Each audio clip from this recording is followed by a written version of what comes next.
नमस्कार, मी डॉक्टर सम्राट जानकर. तुमचं गटफिट क्लबमध्ये पुन्हा एकदा स्वागत आहे. आजकाल आपण काही झालं, अगदी साधं पोट दुखलं किंवा उलटी झालं तर कोणाकडे जातो?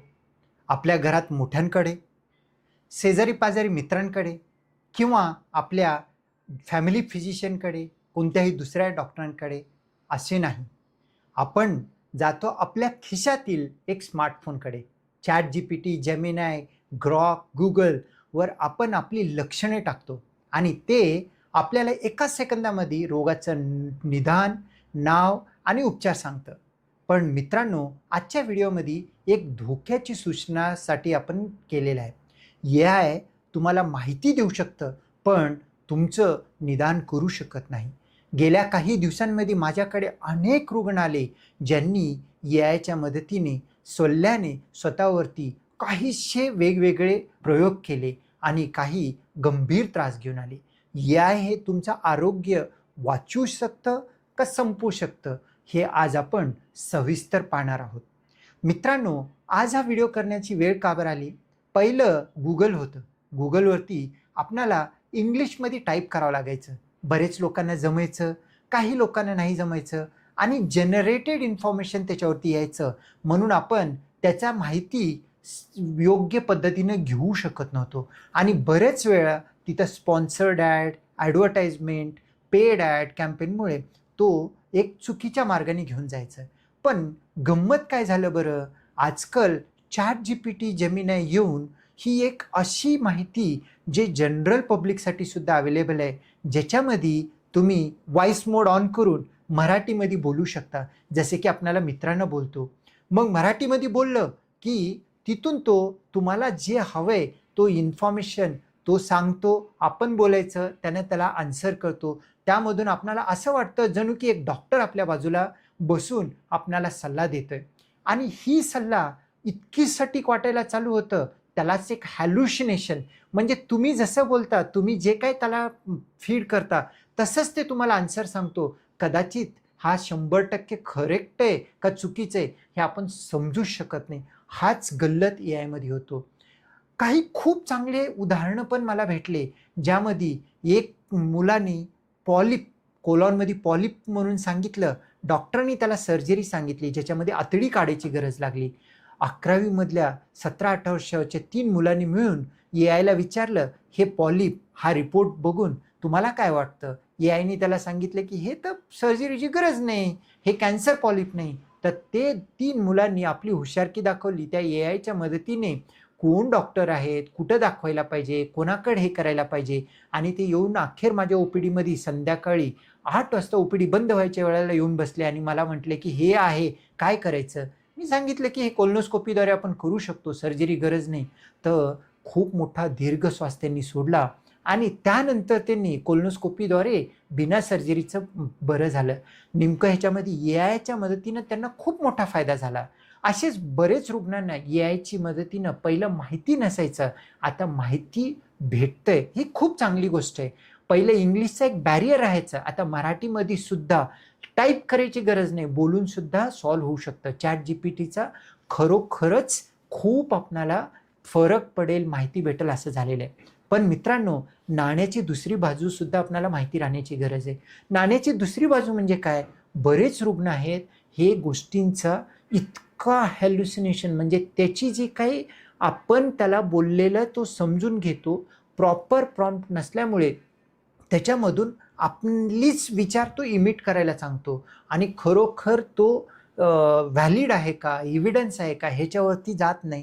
तर त्याच्यामध्ये त्यानं पूर्ण माहिती जसं टाकता तसं वेगळीकडे चुकीचे रस्त्याने घेऊन जातो. एक कॅनडामध्ये हार्टचा पेशंटनी हार्ट ॲसिडिटी म्हणून त्याला ट्रीटमेंट करायला गेला आणि रात्री हार्ट अटॅक आला. एका पेशंटला कॅन्सर हा खूप वेळपर्यंत AIच्या चुकीभुलीमुळे कॅनडामध्ये त्याला ट्रीटमेंट करू शकला नाही. अगदी आपल्या दिल्लीमध्ये एकाने AIला बोलून काही गोळ्या घेतल्या आणि त्या गोळ्याच्या ॲलर्जीमुळे त्याच्या शरीरावरती स्टीव्हन जॉन्स सिंड्रोमसारखा एक आजार, ज्याच्यामध्ये ICUमध्ये ठेवावं लागलं आणि खूप अवघड झालं. असे बरेच घटना होतात. आणि एखाद्याला वरती पोटात दुखलं तर कॅन्सर पण म्हणू शकतो आणि एकटा झाला, तो कदाचित एखादी काहीतरी चावलेलं आहे, त्याला एखादा आजारसुद्धा म्हणू शकतो. असे बरेच प्रॉब्लेम होत आहेत. तर नेमकं ह्या 2026 मधल्या ह्या जमान्यामध्ये AI आहे, हा एक वरदान आहे. ह्याला कसं वापरायचं एका पेशंटनी? जर तुम्हाला काही वाटत असेल, तर सर्वात पहिला AIकडे जाण्याच्या अगोदर एका चांगल्या एक्सपर्टकडे जा. तुम्ही एक्सपर्टकडे जाण्याच्या टायमाला तुम्हाला जर का काही सिम्प्टम असतील, ते सिम्प्टम तुम्ही AI सोबत डिस्कस करू शकता आणि काय डिस्कशन झालं त्याचा कन्क्लुजन, त्याचा आपण एक शेवट हाच निदान न समजून घेता डॉक्टरांना बोला, "सर, मी हे लक्षण आहेत." AIला बोललं तर मला असं वाटतं की हे मला आजार असू शकतं म्हणून त्यांनी सांगते. तुमचं मत काय? कारण AI हा AI आहे. AIला हा फीड केलेला जो काही इन्फॉर्मेशन आहे, तुम्ही सांगितलेला जो काही प्रॉम्प्ट आहे, ह्याच गोष्टींवरती सांगता येतं. त्याला स्वतःची एक नॉलेज नाही, त्याला ॲनालिटिक पॉवर नाही. तुमचा डॉक्टर भलेही तो सर्जन असो, फिजिशियन असो, हे तुमची नाडी बघतात, पोट तपासणी करतात. त्यांचा एक अनुभव असतो, त्या अनुभवाचा वापर करतात आणि त्याच्यासोबत तुमच्यासाठी काय योग्य मार्ग असू शकतो, हा देखील विचार करतात. त्यामुळे AI हा तुम्हाला एक सप्लिमेंट असू शकतो. आजच्या काळामध्ये मी AI वापरत नाही म्हणण्यापेक्षा AI हा तुम्ही वापरा आणि त्याची माहिती मदत घ्या. पण त्याच्यावरती पूर्ण अवलंबून राहू नका आणि AIने सांगितलेली माहिती जे काय असेल ते ओपनली डॉक्टरांची नॉलेज टेस्ट करण्याची गरज नाही. डॉक्टरांना सांगा, "मला असं-असं वाटतं आणि हे मला माहिती भेटली, तर तुम्हाला काय वाटतं?" जेणेकरून तुम्ही तुमचा AIचा चॅटबॉट आणि तुमचा स्पेशलिस्ट डॉक्टर तिघं मिळून एक चांगला निदान होऊ शकतं, कदाचित चांगला उपचार भेटू शकतो आणि त्या उपचारामधून चांगला रिकव्हरी होऊ शकतो आणि आजारामधून बरं देखील होऊ शकतो. तर मित्रांनो, आजच्या ह्या काळामध्ये AIचा वापर करा, तो फक्त समजण्यासाठी, आजाराबद्दल किंवा त्या विषयाबद्दल समजण्यासाठी आणि त्याची एक योग्य डॉक्टरांची सल्ला घ्या. त्यांच्या सल्ल्यानुसार तुम्ही त्याचा निदान करा किंवा त्याचा प्रॉपर ट्रीटमेंट करा.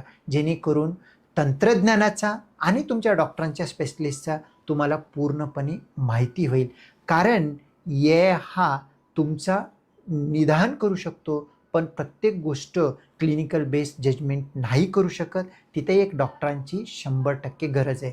जर तुम्हाला श्वास घ्यायला त्रास होत आहे, पोटात खूप दुखतंय किंवा रक्ताची उलटी होते, मोशनमध्ये रक्त जातंय, असे काही इमर्जन्सी होत असतील, तर त्या काळामध्ये अननेसेसरी AIचं काहीतरी डायग्नोसिस करण्याच्या ह्याच्यामध्ये वेळ घालवू नका. कारण तो वेळ गोल्डन अवर आहे. कारण तुमचं एक सेकंद तिथं डॉक्टरांकडे जाऊन पोहोचणं महत्त्वाचं आहे. तुमच्या जवळील हॉस्पिटलला इमर्जन्सीमध्ये भेट घ्या. तरी मित्रांनो, AI वापरा, स्मार्ट व्हा, पण AIच्या भरोश्यावरती पूर्ण राहू नका. AIची माहिती घ्या, तुमच्या स्पेशलिस्ट डॉक्टरांना भेटा आणि तुम्ही तुमचे डॉक्टर आणि तुमचा AI मिळून तुमचा शरीराचा प्रॉपर ट्रीटमेंट करा. जाता जाता एक नक्कीच गोष्ट म्हणतो की AIचा वापर करा, डॉक्टरांचं ट्रीटमेंट घ्या. त्याच्या अगोदर तुम्ही तुमची लाईफस्टाईल, तुमची हॅबिट, तुमचं खानपान आणि तुमच्या सवयी बदला, जेणेकरून ह्या कोणाचीच काही गरज नाही पडणार. तरी मित्रांनो, हा व्हिडिओ तुम्हाला कसा वाटला आणि तुम्ही AI तुमच्या रुटीनमध्ये वापरताय का आणि कितपत तुम्हाला मदत पडते ह्या ChatGPT जेमिनायचा, ह्याबद्दल ह्या कमेंट बॉक्समध्ये लिहा आणि असेच काही माहितीपूर्ण व्हिडिओ बघण्यासाठी आमच्या चॅनल गटफिट क्लब सबस्क्राईब करायला विसरू नका. धन्यवाद.